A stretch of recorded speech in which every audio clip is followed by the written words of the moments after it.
पहले हमने देखा था कि सीवान शांग और फोजी के बीच फाइट हो रही थी और तभी चीमू अपने मिशन पे था। वो बानशा बुल को कैप्चर कर रहा था ताकि आईलेयर ले सके चिलिन बीस्ट से। तो भाई लोग, चीमू ने एक नार्कोटिक ड्रग कंकॉक्ट किया। मजेदार बात यह है कि ये पूरा प्रोसेस न्यांका एम्पायर के फिजिशियंस ने भी विटनेस किया, लेकिन सीन थोड़ा उल्टा हो गया। उन्होंने समझ लिया कि चीमू एक हीलिंग पोशन बना रहा है। रिजल्ट, उन्होंने रेसिपी कॉपी कर ली, पर एंड में जो बना वो तो एक डेडली पॉइजन बन गया। पॉइजन इतना स्प्रेड हुआ कि लोग एकदम स्पॉट पे ही अनकॉन्शियस गिरने लगे। और हाँ, इस बीच चीमू सक्सेसफुली बानशा बुल को कैप्चर कर लेता है, लेकिन जैसे ही रिटर्न करने वाला था, एल्डर बानशा और पेट्रियार्क टीमो ने उसको पकड़ लिया और सीन और भी टाइट हो गया। चीमू पे लग गया एक्यूजेशन कि वो ही मास्टरमाइंड है ताइसुए एकेडमी के स्टूडेंट्स के सडन मास कोलैप्स का। बस यही था पिछले एपिसोड का मेन स्टोरी लाइन। अब चलते हैं लेटेस्ट स्टोरी की तरफ। सीन स्टार्ट होता है टे एकेडमी के एल्डर्स के मीटिंग हॉल से। भाई लोग, टेंशन की बात ये थी कि थंडरक्लैप सेक्ट और डाउ सेक्ट के प्रेशर के बाद एक मेजर क्राइसिस फेस करना पड़ा। न जाने कैसे डिफीट को नैरोली अवॉइड किया गया और एल्डर्स को समझा गया कि ताइसुए एकेडमी की स्ट्रेंथ अब पहले जैसी नहीं रही। तभी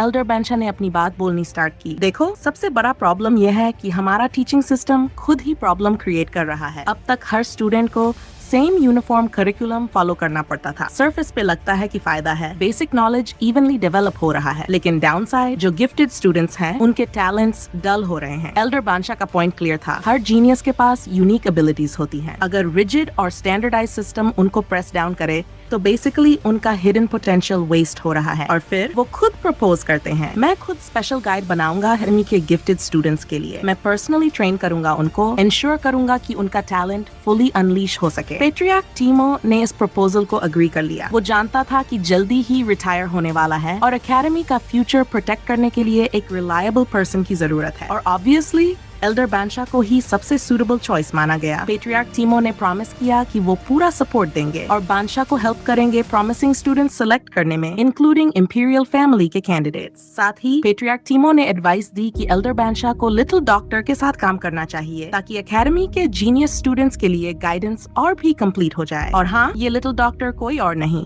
सिमू था। साथ ही एल्डर बानशा को टास्क मिला कि वो सिमू को सुपरवाइज करे। तो फिर एल्डर बानशा अपने बुल के साथ सिमू के रेजिडेंस जाते हैं। वहाँ डायरेक्टली मिलते हैं सिमू से। ऑल्दो उनको ज्यादा आइडिया पसंद नहीं था क्योंकि सिमू को थोड़ा ट्रबलसम समझते थे, लेकिन वो डिनाई नहीं कर सकते थे कि लड़का टैलेंटेड है। बानशा क्लियरली सेंस कर लेते हैं सिमू का पोटेंशियल, और उनके टैलेंट्स में एक जो सबसे अलग दिख रहा था वो था राइटिंग का। हैंड राइटिंग एलिगेंट था, काफी रिफाइंड, मोस्ट स्टूडेंट्स से काफी बेटर। एल्डर बानशा ने नोटिस किया कि उसने अपने रेजिडेंस में कितनी नीट स्क्रिप्ट लिखी हुई है। सिमू के घर में एल्डर बानशा ने और भी चीजें देखी और नोबल फैमिलीज के बिलोंगिंग्स, ये आइटम्स पहले होलिंगर ने ले लिए तो जब सिमू ने नोबल फैमिलीज के अगेंस्ट बैटल की थी। इन चीजों को बेचने से काफी फॉर्च्यून आया था सिमू और हुआलिंगर दोनों के लिए कैजुअली थोड़ा पैसा लेते हैं और बुल को बोलते हैं विन लेने के लिए, पर अंदर से सोच रहे होते हैं ये पैट्रियार्क टीमो सिमू को इतना हाई रिगार्ड क्यों देता है। और फिर आंसर्स फाइंड करने के लिए एल्डर बानशा सिमू से क्वेश्चंस करना स्टार्ट कर देते हैं। पहले एल्डर बानशा ने पूछा, तुम ही थे जो डाउ सेक्ट और थंडरक्लैप सेक्ट के मेंबर्स को डिफीट किया? सिमू ने कामली रिप्लाई किया, डाउ सेक्ट के मेंबर्स को मैंने डिफीट किया था, लेकिन थंडरक्लैप सेक्ट का काम नहीं मेरा था। फिर एल्डर बानशा ने थोड़ा प्रेस किया,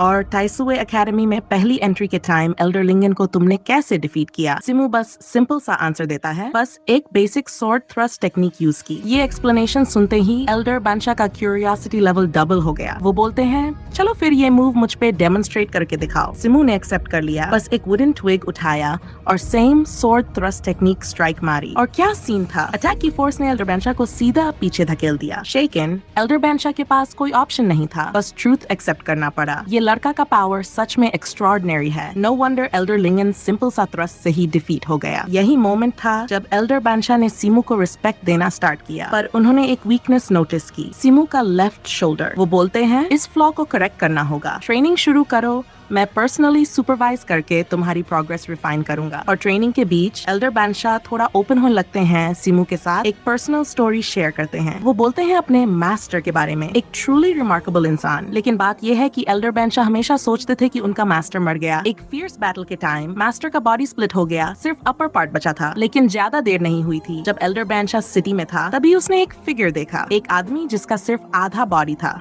शॉक लग गया और तुरंत समझ गया ये तो उसका मास्टर था। वो चेस करने की कोशिश करता है पर फेल हो जाता है। हाफ बॉडीड मैन की स्पीड एल्डर बैंशा से कहीं ज्यादा थी और वो इजीली वैनिश हो गया। ये सुनते ही सिमू का क्यूरियोसिटी लेवल और बढ़ गया। उसको लगने लगा कि जो बैंशा ने डिस्क्राइब किया वो कोई और नहीं, उसका ही ओल्ड मास्टर हो सकता है जिससे सिमू पहले कभी मिला था। एल्डर बैंशा स्टोरी कंटिन्यू करते हैं। एक और इंसान मिला मुझे, एक ब्लाइंड मैन। वो मुझे देखकर गुस्सा हो गया। सोचा मैं उसका पीछा कर रहा हूँ। रिटेलिएशन में उसने मुझे मार दिया और एक स्ट्रेंज पनिशमेंट दिया। पोएट्री रिसाइट करने को फोर्स किया और फिर ब्लाइंड मैन भी सडनली वैनिश हो गया। ये सुनते ही सिमू स्टन्ड हो गया। उसको रियलाइजेशन हुई कि ये दोनों mysterious figures, the half bodied man और ब्लाइंड मैन, कोई और नहीं, उसके ही मेंटर्स थे। वो ही लोग जो डासू रीजन छोड़ के स्पेसिफिकली उसको ढूंढने आए थे। शिमू कंफर्मेशन चाहता था तो और डिटेल्स डिग करने लगा, पर एल्डर बैंशा इरिटेट हो गए। बस अब क्वेश्चंस मत पूछ, अपनी ट्रेनिंग पे फोकस करो। फिर भी सिमू ने कनेक्शन प्रूव करने का डिसीजन लिया। उसने अपना बचर्स नाइफ टेक्निक दिखाया, एक मूव जो डायरेक्टली उसके ओल्ड मास्टर ने सिखाया था। और जैसे ही एल्डर बैंशा ने ये देखा वो फ्रीज हो गया, शॉक। टेक्निक बिल्कुल आइडेंटिकल थी उसके अपने टीचर की और उसी मोमेंट सच समझ आया, वो और सिमू दोनों का सेम मास्टर था। मूव होकर एल्डर बैंशा ने सिमू को चैलेंज किया एक लाइट स्पैरिंग मैच के लिए। फ्रेंडली इंट्रोडक्शन जैसा,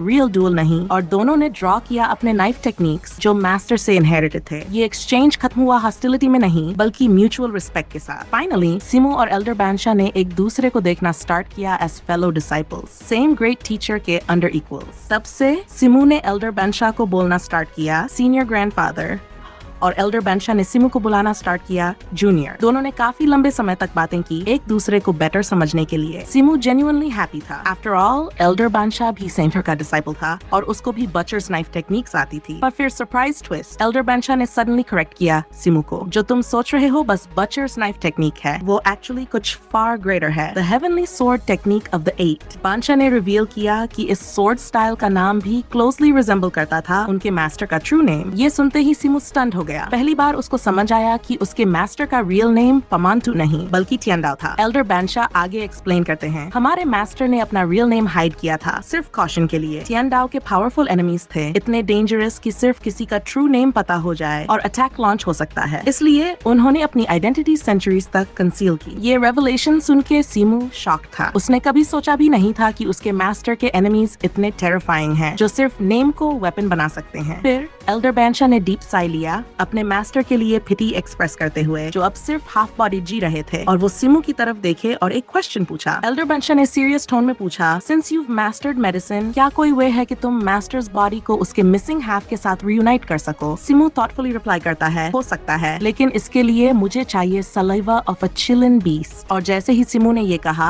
एल्डर बैंशा को समझ आ गया, तो इसलिए सिमू ने बुल अबडक्ट किया था सिर्फ चिलन सलीवा के लिए, ताकि उनके मास्टर को सेव किया सके। फिर सिमू पूछता है, सीनियर क्या तुम्हें पता है कि मास्टर का मिसिंग लोअर हाफ कहाँ हो सकता है? एल्डर बैंशा सॉलमली आंसर करते हैं, 200 साल पहले हमारे मास्टर टियानडाओ ने एक गॉड से फाइट की थी, पर वो डिफीट हो गया और उस डिफीट में उनका बॉडी 2 पार्ट्स में स्प्लिट हो गया। लोअर हाफ को एक मिस्टीरियस सेक्ट ने चुरा लिया और तब से हमारे मास्टर उसको ढूंढ रहे हैं। फिर एल्डर बैंशा अर्ज करते हैं सिमू को, वो प्रॉमिस करते हैं फुल सपोर्ट देने का जैसे ही टियानडाओ के मिसिंग लोअर बॉडी का लोकेशन कंफर्म हो जाए और दोनों मिलके उसको रिक्लेम करेंगे। सिमू रेडिली अग्री कर लेता है कोऑपरेट करने के लिए। कुछ ही टाइम बाद सिमू को इंपीरियल कोर्ट में समन किया गया। वहाँ उसको दिया गया honourable title of imperial doctor. ये डिसीजन डायरेक्टली एम्पर येनफेंग और पेट्रियार्क टीमो ने इशू किया। एल्डर बैंशा एक्सप्लेन करते हैं, ये कोई ऑर्डिनरी रिकॉग्निशन नहीं है। सुई एकेडमी में डॉक्टर का टाइटल सबसे हाईएस्ट फॉर्म ऑफ ऑनर माना जाता है और सिमू अस्टॉनिशिंगली हिस्ट्री में पहला लड़का है जो ये डिस्टिंक्शन रिसीव कर रहा है। और इसके साथ ही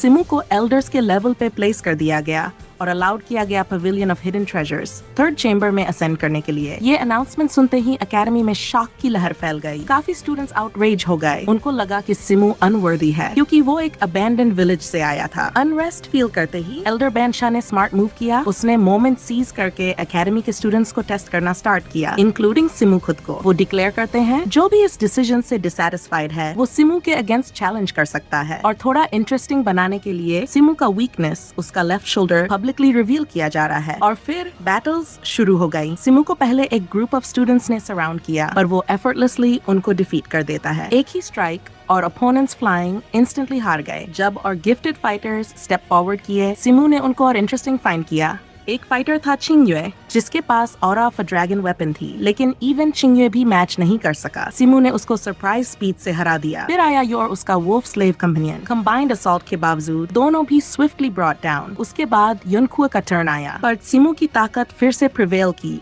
और युनकू गिर गया डिफीट में। और लास्ट में अरीना में सिमू का क्लोज फ्रेंड वे याओ फोर्स किया गया। वे याओ को फाइट करना बिल्कुल पसंद नहीं था, अपने फ्रेंड के अगेंस्ट कौन लड़ेगा, लेकिन एल्डर बैक्सिया ने उस पर प्रेशर डाल दिया। ये देखकर सिमू ने जानबूझकर अपनी ताकत कंट्रोल की और जेंटल फाइट स्टाइल अपनाया और ध्यान से उसने वेयाओ को हरा दिया बिना उसको कोई नुकसान पहुंचाए। हाई अपॉन अ क्लिफ युक्सु अपने सेकंड एल्डर ब्रदर के साथ खड़ी थी। वो सिमू के एक्स्ट्रॉर्डिनरी एबिलिटीज देखकर हैरान रह गई, लेकिन उसका भाई उसकी एडमिरेशन से खुश नहीं था। उसने कोल्ड टोन में याद दिलाया कि सिमू तो फोरसेकन लैंड से आया है, एक ऐसा इंसान जो उसकी क्लोजनेस के लायक नहीं है, और उसको वार्न किया कि दूरी बनाए रखे। इन शॉर्ट, सिमू ने अपने सारे चैलेंजर्स को डिफीट कर दिया था। इससे वे याओ और ज्यादा एडमायर करने लगा। क्योंकि सबको सिमू का वीकनेस पता था, फिर भी कोई भी उसका फायदा नहीं उठा पाया। सिमू कामली बोलता है, तुम्हें मेरा वीकनेस पता हो सकता है, लेकिन यूज एक्सप्लॉइट कर पाओगे या नहीं ये तुम्हारी एबिलिटी पे डिपेंड करता है, और क्लियरली तुम्हारी एबिलिटी मेरी डिफीट के लिए काफी नहीं थी। उसी वक्त एल्डर बैक्सिया उन स्टूडेंट्स के नाम रिकॉर्ड कर रहे थे जो नई जनरेशन के डॉक्टर डिसिपल्स के अंडर प्लेस्ड होंगे। वहाँ